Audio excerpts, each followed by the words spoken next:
நல்லதே நடக்கும் நல்லதே நடக்கும்.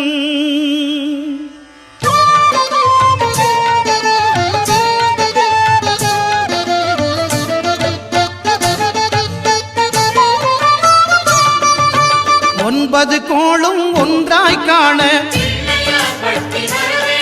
அங்கு கற்பகம் என்னும் கடவுளின் மெய்யில் ஒன்பது கோளும் ஒன்றாய் காண அங்கு கற்பகம் என்னும் கடவுளின் மெய்யில்